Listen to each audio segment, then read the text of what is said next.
সাভারের বিরুলিয়া ইউনিয়নের এই মনোরম দৃশ্যের সাথে অনেকেই পরিচিত। গ্রামের নাম কুমারখোদা হলেও এটি এখন গোলাপ গ্রাম নামে পরিচিত।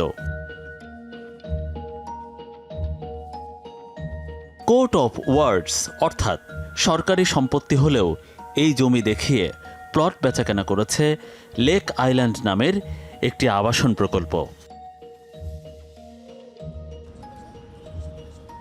প্লট কিনে ভূমি অফিসে নামজারি করতে গিয়ে ক্রেতারা জানতে পারেন এটা কোনো ব্যক্তি মালিকানাধীন সম্পত্তি নয়।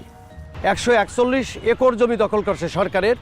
সেই 41 একর দখল করে সেটার নামে সমস্ত পাওয়ার নিয়ে আমিনবাজারে এসিল্যান্ডদেরকে কোটি কোটি টাকা ঘুষ দিয়ে সে এই জমিগুলো 141 একর কোটোপর্সের সম্পত্তি দখল করেছে এবং মিউটেশনও নিয়ে নিয়েছে। ওই জমিগুলোই এখন বিক্রি করতেছে। তার ভিতরে আমার মতে প্রায় 600 গ্রাহক আছে যারা ওই কোটোপর্সের আওতায় জমি কিনেছে।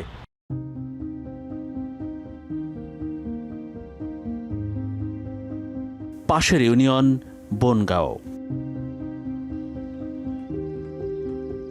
যেদিকে চোখ যায় শুধু বালু আর বালু, ঠিক যেন মরুভূমি। অথচ কয়েক বছর আগেও কৃষকেরা এখানে 3 মৌসুমে ফসল ফলাতেন। এখানে এখন নিশান হাউজিং। বাপদাদার জমি হারিয়ে নিঃস্ব এই গ্রামের কৃষকেরা। জোরপূর্বক কৃষকের জমিতে রাতের অন্ধকারে বালু ভরাট করে নিশান হাউজিং। না বলে না জানিয়ে বালু ভরাটের কারণ জানতে চাইলে হয়ে যান চাঁদাবাজির আসামি। এইসব সম্পত্তি একটাও মনে করেন বেচা কিনে হয় নাই। ওই যে আমাদের মনে করেন ওই যে ওই সাইডে মনে করেন আমরা যে তিন ফসলিয়া আর কি 3-4টা ফসল খাই।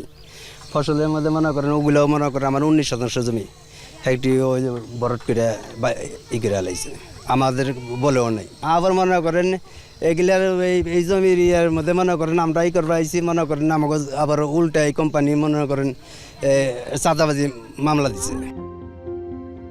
এবার বিরুলিয়া ও বনগাঁও 2 ইউনিয়নের 10 গ্রামের জমি লেআউট দেখিয়ে জমি কেনাবেচায় নামে রেলিক সিটি নামের ভুঁইফোড় আবাসন প্রকল্প।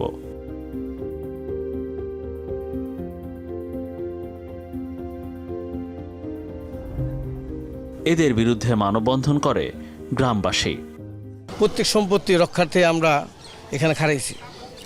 মানুষের যখন দেওয়ালে পিঠ থেকে যায় তখনই মানুষের আন্দোলন সংগ্রাম মানববন্ধন করতে বাধ্য হয়। বসত বাড়ি ভিটা বাড়ি আছে যতটুকুই, তো এখান থেকে জোর জবস্ত করে আমাদের উল্লেখ করে উঠাই দিতে চাইতেছে তারা। এই রেলিক সিটির হাত থেকে আমাদের মা মাটি ভিটা রক্ষার জন্য যদি আমাদের জীবন দিতে হয় তবে আমরা আমাদের জীবনকে অকাতরে বিলিয়ে দিব। মানববন্ধন করায় এবার আগ্রাসী হয়ে ওঠে রেলিক সিটির সন্ত্রাসীরা। গ্রামবাসীকে অপরাধী আখ্যা দিয়ে দিনে দুপুরে মারধর করতে থাকে। পরে উল্টো দেয়া হয় চাঁদাবাজির মামলা। রাজধানী উন্নয়ন কর্তৃপক্ষ রাজুক ও পরিবেশ অধিদপ্তরের তথ্য বলছে এই 3 আবাসনের একটিরও অনুমোদন নেই কোনো ছাড়পত্র। কৃষি জমি ভরাট করে সেখানে আবাসন প্রকল্পের উদ্যোগ গ্রহণ করেছে। জলাধার আইনে প্রথম মামলাটি করব, তারপর উচ্ছেদ কার্যক্রম গ্রহণ করা হবে।